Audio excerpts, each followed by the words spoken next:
Good afternoon. My name is Rita Montgomery, and we are sitting here in the inn at 213 17 Mile Drive in Pacific Grove, California. And I have the pleasure of having an interview with Dr. Hew Len, and present with me also is Rick Moss, Dr. Rick Moss, and Marvin Greeno. We have some questions. I have some questions of Dr. Hew Len. Please tell me, how do I pronounce your first name? Is it Heliakala? Is that right? It's E-A-Le-A-K-A-La.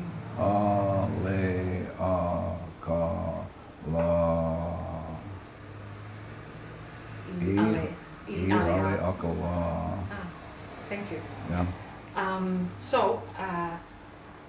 wanting to speak with you especially about some of the ideas that you bring up in the book Zero Limits, written about you by Joe Vitale. And perhaps you could start out by explaining a little bit about this idea of 100% responsibility for oneself, and an entirely different idea of what the self is according to the system that you speak about. Well, I think Shakespeare said it better than I. If you read Sonnet 146, Shakespeare says, "Poor soul." And so Shakespeare is saying the basic idea is that there are tragedies in our lives because we don't take a look at where the origin of the problem is, and it's always in self. So the tragedy being in life is that we're clueless and we repeat the same thing over and over and over again. And so when I work at Hawaii, for example, when I worked at Hawaii State Hospital, working with people killed, raped, and murdered people, I had to ask the question, what is going on in me that I am experiencing this?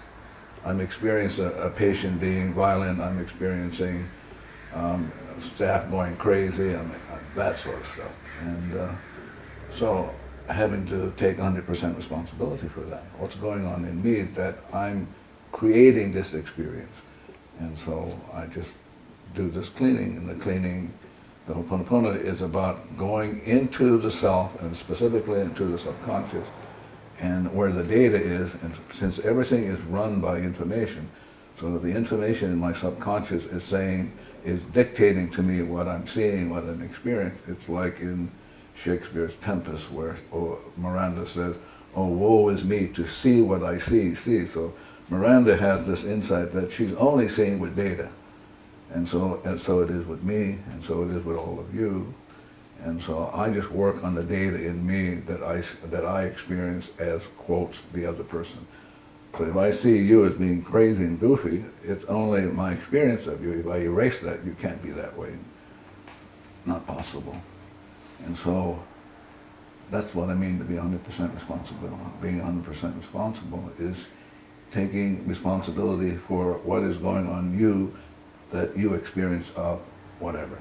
Could I ask you to clarify just a little point? You said, what is it in me that is experiencing this? Yeah. Could you clarify what you mean by experiencing? Do you mean perception? No, I don't even mean that. I'm not, perception is really a end product or consequence of data playing in the subconscious. So again, coming back to Miranda is saying, I only can see what I see because the data is seeing what I see. So Miranda is really speaking what Shakespeare says, the mind is just a stage, and the data runs around on the stage, and the data is really what is going on. And so if the data is such that I'm experiencing, I'm suffering, or I'm experiencing people being goofy, then I have to be responsible for that. What's going on in me, and it's simply data playing, and more specifically memories replaying in the subconscious. And those can be erased. Mm-hmm. I think that is probably the most profound thing about this Ho'oponopono, is that you could erase data. Could you give us an example of what it feels like or looks like for data to be erased, or is that not something that can be done in this kind of setting? I'm not sure what you're asking. Could you give us an example of cleaning? I mean, how do we erase the data within our own minds? Well, is that something that could be Yeah, discuss. of course. You can teach it, trees can do it, cars can do it, anybody can do it. But the idea is the most fundamental question one needs to know is the question, who am I? And most people have no idea about who they are and therefore are not allow the data in them to speak for them, as opposed to choosing to not have the data by erasing it.